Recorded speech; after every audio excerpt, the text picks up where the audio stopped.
ninguna generación previa había experimentado. La origen exacta del virus todavía es debatida entre historiadores y epidemiólogos. Tal vez Kansas, en los Estados Unidos, donde los primeros casos documentados aparecieron en instalaciones militares. Tal vez campos militares en Francia, donde las condiciones eran propicias para la mutación y propagación de enfermedades. Tal vez en China, donde algunos investigadores sugieren que trabajadores chinos que viajaban hacia Europa pudieron haber sido portadores iniciales. Pero lo que sabemos con certeza es esto. Era un virus de influenza H1N1, microscópico, invisible al ojo humano, altamente contagioso, y diferente de cualquier cosa que el mundo moderno había enfrentado hasta ese momento. No era simplemente una gripe más fuerte, era algo completamente nuevo, algo que la humanidad no estaba preparada para combatir. Marzo de 1918 marca el evento catalizador que cambiaría todo. En el campo militar de Camp Funston, en Kansas, cientos de soldados comenzaron a enfermarse de manera repentina y violenta. Fiebre alta que alcanzaba niveles peligrosos en cuestión de horas. Dolores intensos que recorrían todo el cuerpo. Fatiga tan profunda que hombres jóvenes y fuertes no podían levantarse de sus camas. Los médicos militares no entendían qué estaba sucediendo. Días después de estos primeros brotes, tropas americanas embarcaron hacia Europa para unirse al esfuerzo de guerra. El virus embarcó con ellas, escondido en los cuerpos de soldados que aún no mostraban síntomas o que los consideraban menores. Las trincheras, esos laberintos de barro y muerte que caracterizaban la Primera Guerra Mundial, húmedas, superlotadas, completamente insalubres, fueron el laboratorio perfecto para la propagación. Y en cuestión de semanas, lo que comenzó como una enfermedad local en Kansas se transformó en una fuerza global imparable. La diseminación fue devastadoramente rápida. Soldados retornaban a casa después de meses o años en el frente. Navíos cruzaban el Atlántico llevando no solo tropas, sino también comerciantes, diplomáticos, refugiados. Trenes transportaban trabajadores de una ciudad a otra, de una región a otra. En meses, el virus estaba presente en Europa, arrasando ciudades ya debilitadas por 4 años de guerra. En África, donde las colonias europeas servían como puntos de tránsito y comercio. En la India, donde la densidad poblacional creó condiciones perfectas para la propagación explosiva. En América Latina, llegando a 1900 y a través de rutas comerciales marítimas. En Japón y el resto de Asia. No había continente seguro. No había océano lo suficientemente ancho para detenerlo. La interconexión que había sostenido el esfuerzo de guerra, que había permitido el movimiento masivo de personas y recursos, ahora sostenía la pandemia con la misma eficiencia brutal. Lo que hacía la situación aún más desesperada era la completa falla del conocimiento humano frente a este enemigo invisible. La medicina en 1918 no conocía los virus. El concepto mismo de un agente infeccioso submicroscópico estaba apenas comenzando a ser comprendido en laboratorios especializados. No había antibióticos. Esos no serían descubiertos hasta décadas después. No había antivirales. No había vacuna. Ni siquiera la posibilidad teórica de desarrollar una rápidamente. Muchos médicos creían que estaban lidiando con una bacteria, aplicando los conocimientos que tenían de otras enfermedades respiratorias. Recomendaban reposo, que era lo único sensato que podían ofrecer. Quinina, el tratamiento estándar para muchas fiebres en esa época. Aspirina en dosis altísimas, tan altas que probablemente causaron más daño que beneficio en muchos casos. Algunos pacientes morían en menos de 24 horas después de mostrar los primeros síntomas. Sus pulmones se volvían hemorrágicos, llenándose de sangre y fluido. La piel adquiría un tono azulado por la falta de oxígeno, una condición tan distintiva y aterradora que los médicos la llamaban muerte púrpura. Ver a un joven sano transformarse en un cadáver azulado en el transcurso de un solo día Era una experiencia que traumatizó a generaciones enteras de profesionales médicos. El colapso social que siguió fue total y absoluto en muchas regiones. Ciudades cerraron escuelas, intentando proteger a los niños aunque estos no eran el grupo de mayor riesgo. Teatros fueron clausurados.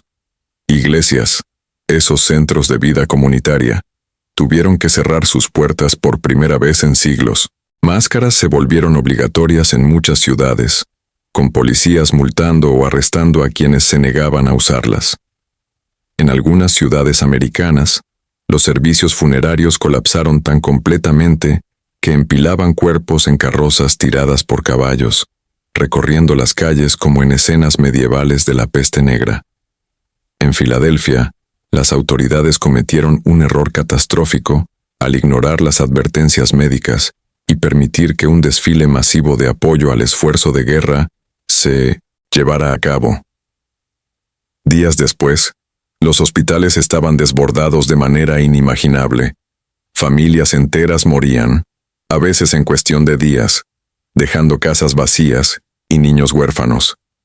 En algunas regiones de la India, donde el sistema de salud ya era precario antes de la pandemia, la situación alcanzó niveles apocalípticos.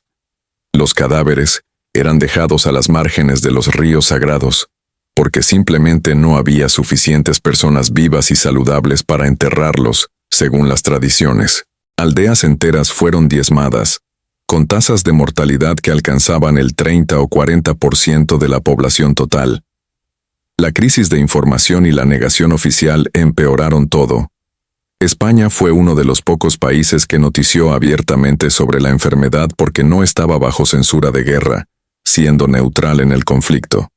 Por esta razón, irónicamente, la pandemia quedó conocida como la gripe española, a pesar de que casi con certeza no se originó allí.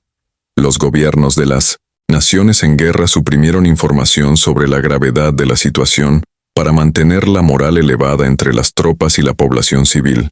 No querían que el enemigo supiera que sus ejércitos estaban siendo devastados por la enfermedad. No querían pánico en las calles. La verdad fue retardada, filtrada, minimizada. Pero el virus no respetaba la censura, no se detenía ante las mentiras oficiales. Continuaba propagándose mientras los gobiernos pretendían que todo estaba bajo control. Cuando la guerra finalmente terminó en noviembre de 1918, el mundo no estaba simplemente celebrando el fin del conflicto, estaba enterrando a sus muertos por millones. El impacto estructural de la pandemia fue profundo y duradero. Aceleró cambios que tal vez habrían tomado décadas en otras circunstancias. Reformas sanitarias que habían sido propuestas durante años fueron finalmente implementadas con urgencia.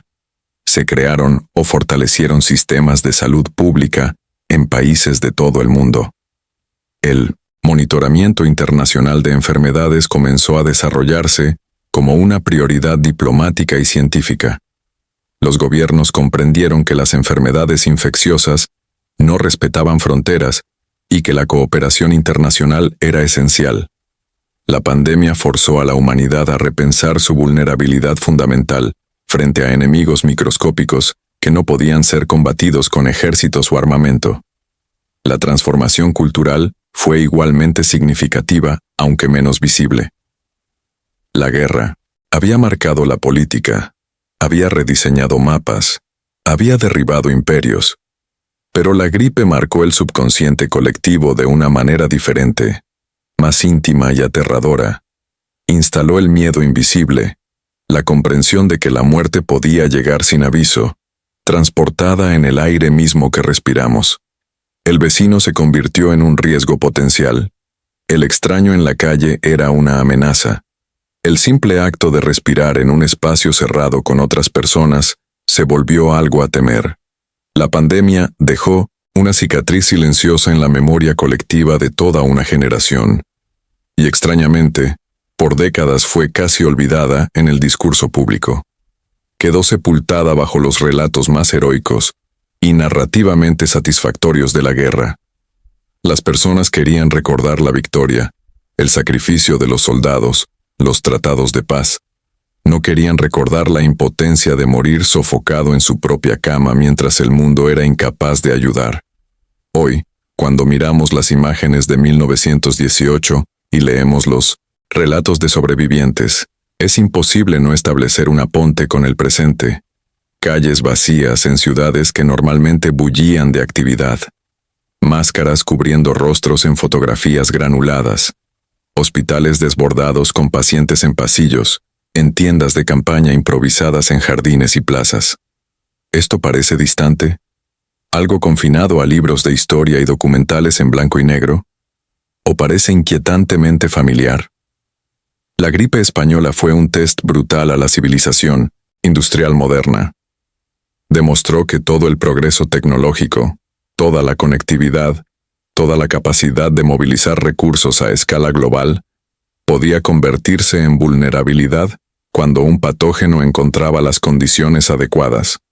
Y los tests de este tipo tienden a volver, una y otra vez, recordándonos que la naturaleza no ha sido conquistada, que nuestra fragilidad como especie permanece constante a pesar de todos nuestros avances.